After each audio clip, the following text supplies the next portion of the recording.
li ko jiitu dama lay nuyu bàyyi la nga nuyu ñu ñuy bàyyi xel waaw. siyaar nañu la yow it cheikh bi. waa sant borom bi alhamdulilah yow nag. waaw ni ngay sàccee di ñëw baax na de di bëgg naa ko. non xam nga maa ngi nuyu ñoom Lamine Yamal maa ngi nuyu Salma. Ibrahima Fall. maa ngi lay fay. ñoo ngi laa siyaar. yaa ngi am taw. waaw sant bu baax. waaye Pa Ousmane sa dinaa bëgg naa sa. waaw fii de. moo nagam. sant alhamdulilah. jaajëf ñu ngi nuyu. waaw. internetu Café Actu. Yes ñu ngi lay fay. di nuyu waa Sénégal. waaw. depuis la diaspora. ndeysaan. voilà quoi. waaye waa diaspora bi ñu ngi leen di siyaar bu wér. ñu leen di siyaar bu baax a baax. parce que xam nga tukki dafa métti. fa métti. il faut que saa su nekk ñu leen di même di leen tudd di leen fàttali. et d'ailleurs ñu ngi jëm ci seen bis bu mag décembre. waa gis nga ñu leen jagleel. journée de la diaspora. ah super ça c'est waaw très sans limite mu ngi koy waajal bu wér a wér maa ngi leen koy fàttali te dinañ ci ñëw. ça c'est léppi diaspora dinañ ko génnee fii ci sans limite. incha ça c'est allah une très bonne chose. léppi diaspora ci bisu ça c'est décembre une très boobu. bonne chose. Ouais. c'est une très bonne chose. Parce Inch'Allah. que ils en ont besoin. bien sûr ils en ont besoin. bien sûr. donc ñu ngi nuyu ñëpp. fay nañ la fekk nañ ci jotaay bi. waaw. yow noo ko déggee ak loo ci wax. bon bi may dugg si maa ngi tombeek Salma di wax lu am solo parce que la fois passée bi ma fiy jógee dama ne woon maa ngi delluwaat hibernation waay mais face à ces enfoireries je sais pas si c'est un mot qui existe kooku moom néologisme la. parce que un con buy def ay actam connerie lañ koy tuddee un enfoiré buy def ay actam enfoirerie lañ war a wax. dëgg la. donc face à ces enfoireries du yomb nga dëxëñu toog alors moi je pense que ni gis nga Pa Ousmane xëppantey cabinet bu la kenn jiitu ci buntu foos ba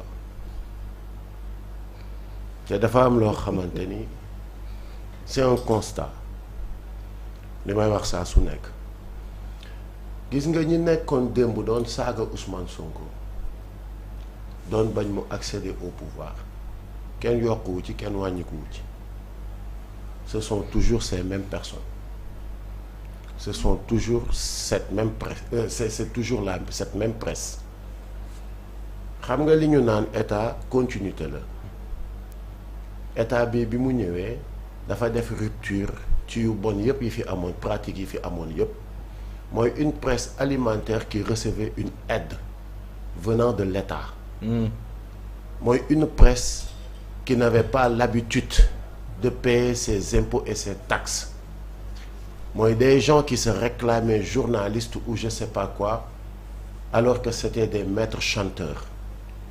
Aujourd'hui waxoon naa ko la fois passée quand les robinets sont fermés forcément dañuy gën a agiter mais man am na yenn tur yoo xamante ni sii danaa ko génne ki suma gémmiñ parce que koo xamante ni léppam c'est du faux léppam c'est dans le faux léppam ci ay tappale la ay taqale la ay tricherie la moi je pense que ni d'autant plus que il n'est pas mon alter ego beneen bi mooy que ni bokkuñu plateau dafay mel ni dafa toog fële nga toog fii di kii nii mais je pense que bés dina mus a ñëw dinañu am man ak moom jàkkaarloo et su boobaa dinañ xam ndax góor la walla jigéen la parce que koo xamante ni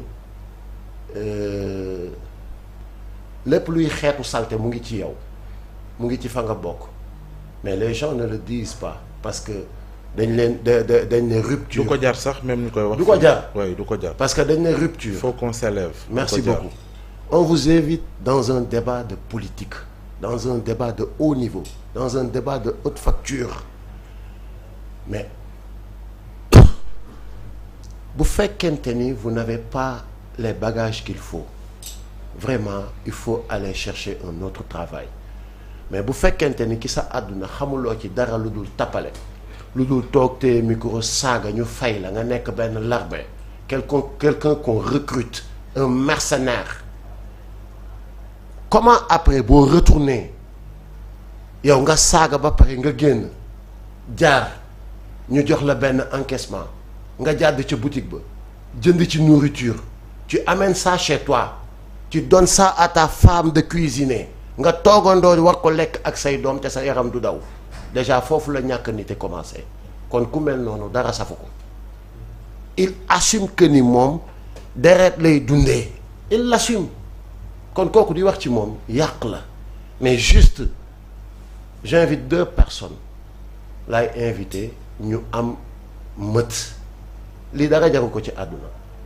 dara jaru ko fi Youssou sama grand nga am na loo xamante ni sérieusement dootuma ko nangu di seq ak yow wala di ko wax ci digg penc mi ak yow yaa moom sa télé yow yaa moom sa télé Bouba mooy sa petit frère et il fait exprès man je me dis que ni c'est une émission boo xamante ni chaque vendredi day am thématique nan la daan demee daan noo ko fi suivre nag mës naa ko fi daan suivre chaque vendredi da daan am thématique ñu ne aujourd'hui dañuy waxtaan ci économie aujourd'hui dañuy waxtaan ci justice aujourd'hui dañuy waxtaan mais depuis l'événement Sonko chaque ajuma ça n'a pas commencé aujourd'hui hein groupe Futurs Médias ça n'a pas commencé aujourd'hui cette machination de diabolisation des injures des insultes envers une personne muy Ousmane Sonko parce que c'est ça qu'il voyait venir que ce monsieur là bés bu ñëwee dina teg alxatir ci dëkk bi dina teg dëkk bi ci jub suñ tappale yi ñu doon nekkee yëpp dina ko dakkal kon on va l'arrêter ils ont essayé jël seen énergie seen lépp lu ñu amoon def ko ci yàlla nanguwul mais nangu leen vous avez joué vous avez perdu mais il faut accepter il faut avoir de la hauteur ngeen accepter the game is over ngeen xam ni joué ngeen perte ngeen mooy loolu alors ñëw na perte ngeen mais vous pouvez toujours ngeen ne da ngeen di continuer léegi nag def spécial chaque àjjuma mooy plateau bi ñuy saaga góor ñi mooy plateau bi ñuy saaga ñi nga xamante ni ñoo mën a une révolution mais lépp nag lu jig njaat parce que li may wax nii ñëpp xam nañ ko fii après une révolution dañuy def benn raxas total les rescapés ñi nga parce que révolution bu amee ñaari camp yu jàkkaarloo la dafa am benn système bu ñu fi fekk système boobu ne ñun dañuy taxaw samp système bii mu perdurer mu sax fi ba faaw am ñu jug taxaw ne lii daf fiy jóge mais après avoir gagné cette bataille ñëpp ñu newoon ci camp ba la nekk ay rescapés da nga leen di xëcc dañuy aligner ou bien ñoom ñëpp mooy loolu du ma yegg ci moom bi mais xam nañ comment ça se passe dans les révolutions mais après avoir gagné la révolution da ngay def rupture qu'est-ce que tu appelles rupture looy woowee rupture pour la première année déjà man bi Diomaye di démissionner ci parti bi dafa teel mais nag loolu yëpp li koy waral mooy nga génn fraîchement prison ñëw au palais te prison ku fa génn da ngay bëri yërmande non ba pare sax prison ku fa génn da ngay bëri yërmande lépp loo xamante ni daf ko fekkoon ci yow mooy loolu mais malheureusement tu as en face de toi ñoo xamante ni c'est des gens yoo xamante ni yàq la ñu xam il fallait corriger d'abord il fallait réparer d'abord il fallait teg réew mi ci raay bi pendant ces 1 an ba pare soog a nag démissionner de ton parti nekk le président de la rupture d'abord totale rupture radicale boo xamante ni il faut continuer le travail que nous avons commencé c'était quoi déjjati système bi complètement bi ñu déjjatee système bi ci ren ba mu des yu sew sewaan yi da nga waroon a continuer le travail mais dañu arrêter travail bi et c'est ça moom moo ñu dab ni aujourd'hui boobu ba léegi kenn mënul liggéey ci réew mi boobu ba léegi kenn mënul waxtaan liggéey ci réew mi boobu ba léegi ce que l'État est en train de faire est étouffé par des débats de caniveau boobu ba léegi am diw indil diw am njaay jàppal njaay c'est quoi ces histoires en fin de compte ñun est-ce que on mérite ce pays est-ce que ñun mérité nañu dëkk bii di Sénégal ñu dëkk est-ce que le combat en valait la peine est-ce que le combat en valait la peine c'est trop facile. C'est la question qu'on se pose, hein. gis nga c'est trop facile. Déjà rupture moom ñun ñëpp nous avons constaté que ni am na te waroon na doy ca fa mu amee parce que bi Pastef ñëwee au pouvoir rupture bi mu njëkk a def mooy dafa jël les 10 ministères ci nomination. ci bi muy teg gouvernement dafa jël 10 ministères yi ëpp doole ci réew mu jël ko jox ko ñeneen. Un opposant m'a dit que vous avez combattu, vous avez gagné et après vous avez donné le pouvoir. Vous avez donné l'État. Ma ne ko qu'est-ce que tu racontes? Mu ne ma mais yéen lii État mooy défense, forces armées, mooy intérieur, mooy justice, agriculture, industrie, enseignement supérieur, beneen bi waa ji nekk. éducation nationale. ak yeneen ba ci DER bi nga xamante ni ça peut régler beaucoup de problèmes yëpp yi nga xamante ni yu ngan la ñu jël ko joxe ko mais loolu doyul ci rupture loolu doyul ci appel à candidature bi ñu doon wax mais nga gis après naafeq yi satan yi bëgg a jël au lieu qu'ils applaudissent même s'ils n'applaudissent pas qu'ils se taisent mais taxaw way dugg na fii da ngeen waxoon appel à candidature ci yenn postes yi machin loolu nekkoon fi débat mais loolu yëpp méttiwuma pas Ousmane. Ce qui me fait mal mooy Sénégal dafa bëri naa fekk su ay magum jëmb taxaw ci public bi di saaga toog ci seen rajo yi di saaga doo gis kenn ku posté c'est soi-disant société civile ou je sais pas quoi. Personne ne s'indigne, personne ne dénonce mais il suffit que ñu jël kooku war ko corriger nga gis ñoom ñëpp tuuti waaye liberté d'expression. La liberté d'expression c'est tout le temps ouvrir ton micro et insulter les braves gens qui ont combattu ce système pourri qui était là. Ce que Azoura a fait la fois passée mais Azoura dans un pays boo xamante ni après le gars qui a commis une génocide économique kooku il méritait plus que des injures bu ko Azoura defee dañ ko waroon a décorer. On ne peut pas dire ça ici. Non man la je l'assume. waaw mais mënoo ko wax fii. nangul ma ko non pas Ousmane. dama ne li Azoura def. waaw lu Azoura def dans un pays boo xamante ni dañu jóge ci koo xamante ni. kilifa faaw nu jàll. waaw dañuy jàll mais. waaw tu jàll me rek laisses continuer. ah non tu me laisses bàyyi mënuñu condamné dara ba pare di ko def. non defuma ko non dama ne. non boo ko waxee mooy ngay encouragé. man waaw yow man non attends pas Ousmane. yow amul la lenn des Sénégalais di suivre en direct nga wax ni yow. pas Ousmane. je l'assume. xëppantey cabinet kenn du ma jiitu ci. déedéet fii amu fi cabinet amu fi. te duñ ko xëppante. xoolal gars yi ni ñu sañsee. ba ci man dama leer. waaw. léegi nag kon kay xam nga yow dëppoo cabinet maa ngi koy sañseel de. waaw bu ko cabinet. ok alaaji fi nga ne baax na de. mais wax ji daal maa ngi koy sañseel. yaa ngi wàcc yoon bi. waaw non d'accord baax na de non pas Ousmane. waaw baax na pas Ousmane j'arrive rek. waaw. j'arrive maa ngi ñëw. waaw c'est-à-dire wax ji foog ñu gis nga affaire bi góom la foog ñu xolli ko benn yoon sotti ci alcool mu saf et on passe à autre chose. d'accord parce que ñii li ñuy def dàquñu ko gënuñu ko mën mais bu ñu leen di woo ci gentleman bu ñu leen di woo ci élégance bu ñu leen di woo ci yooyu yëpp ils ne sont pas à la mesure de répondre mais nañu noppi mais bëgg a ñëw polluer le débat bëgg a ñëw indi des ay potoxoog ay yu kenn xamul mais dañ leen ciy topp après dañ leen ciy topp pas Ousmane. parce que Amadou Ba bu demee ba Amadou Ba. ku ko xam ni c'est le symbole de la correction c'est le symbole de la civilisation. C'est le symbole du calme. Amadou Ba su demee ba keroog bi muy wax nga gis ni ce gars là vraiment. il en a marre. à chaque fois jàkkaarloo ak benn énergumène boo xamante ni kenn xamul góor la kenn xamul jigéen la. saful dara na ma yàlla baal. alaaji taxaw di non si. ba pare nag pas d'attaque xam nga non du at non. pas de attaque jugement personnelle de valeur fii. ah mais bàyyi leen ko ñun newuñ ci yooyu. non man boobu léegi dégguloo ma tudd tur de. waaw waaw parce que nee naa bés bu may jàkkaarloog moom. dinaa ko ne hey ba mu ne ma jàkk ci bët dinaa wax ak nga wax ko li nga koy wax. te il n'osera jamais m'affronter lii man maa leen ko wax nag bind leen. vous ne verrez jamais kilifa invité à jàkkaarloo du ngeen ko mës a dégg parce que jour boobu la télé bi di tëj.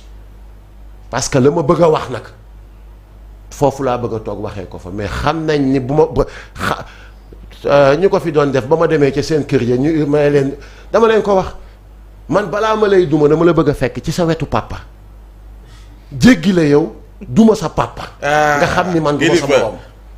non Pa Ousmane gis nga dañoo fi Pa Ousmane 28 ans laa xeex dama yàgg ci espace bi xam lu baree bari dama yàgg ci espace bi xam lu bari fekke lu bari. seen petit gàlle fii la ñu fekk. histoire xale bu ndaw boobu fii xam nañu ko. ak yeneen arrêté bàyyi leen seen yi ngeen nekkee bu waa ji génn na bu ngeen continuer seen yos yooyu génn. bu la yàlla suturaalee da ngay suturaal sa bopp Ousmane Sonko tudd leen tey tudd leen ëllëg saagawu leen tey saagawu leen ëllëg te boo jëlee dàllam sax yéen ñooñu ñëpp di wax dàllam bu mu doxee ba 100 ans summi ko sànni ko moo leen gën parce que ce gars là au moins musul dundee Sénégal lu dul di dundal Sénégal musul toog ne lan la ma Sénégal di defal mais lan laay defal Sénégal musul dundee ñaq sénégalais yi. mais au contraire il se prive pour di jox sénégalais yi ñuy dund donc quelqu'un comme ça soo ko mënul respecter tu as le droit nga bañ ko parce que c'est normal Ousmane Sonko déjà dama koy wax fii ku bon mënu ko bëgg il dérange te ñi muy déranger ñëpp mooy nit ñu bon ñi et c'est normal Seydina Mohamed sallallahu alayhi wa sallam il dérangeait man loolu ça me dérange pas que les gens nañ bañ Ousmane Sonko man je les invite sax à ce qu'il parce que mënul nekk mënuñu ko bëgg pas Ousmane mënuñu ko bëgg mais quand même qu'il respecte li nga xamante ni mooy espace bi nañu respecter espace bi ñu bokk yaa xëyti Moulana il faut arrêter trop c'est trop il faut arrêter et la récréation nag est finie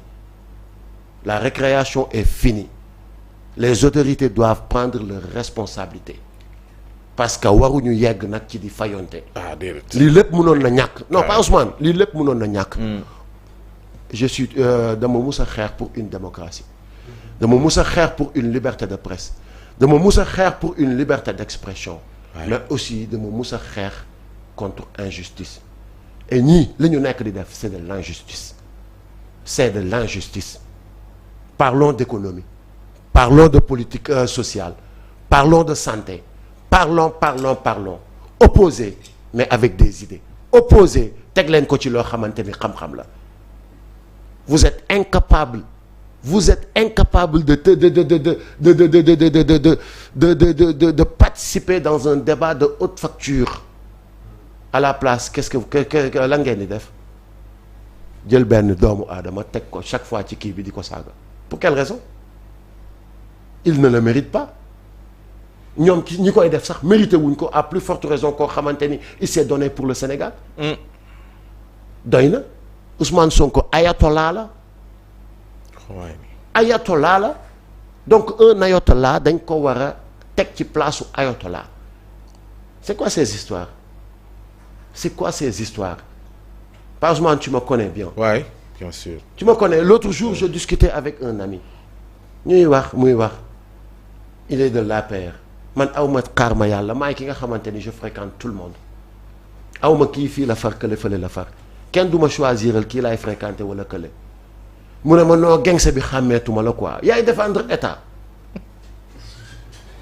ma ne ko de toute façon bi nga ma xamee ba léegi lépp lu ma daan wax ci dëgg laa koy teg ci dëgg lay doon. mu ne ma ne ko ba tey jii li may wax ci dëgg laa ko teg ci dëgg la nekk bés bu ma gisee loo xamante ni Ousmane Sonko woowoon na ma ci ma xëy gis le contraire man lay njëkk a jàkkaarlool mais Ousmane Sonko au contraire la ma woowoon sax lu ko raw maa ngi koy gis.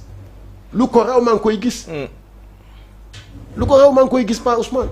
donc lii ba kañ dafay dakk de dafay dakk il faut que ça s'arrête. ça s'arrête ah oui. Pape Moussa Sow mu ngi ñuy soog a dab ci jotaay bi maa ngi lay nuyu di la ziar yaa ngi fekk si benn coup de gueule boo xamante ne moom moo ko ubbi ci li xew vendredi bi ñëpp am ci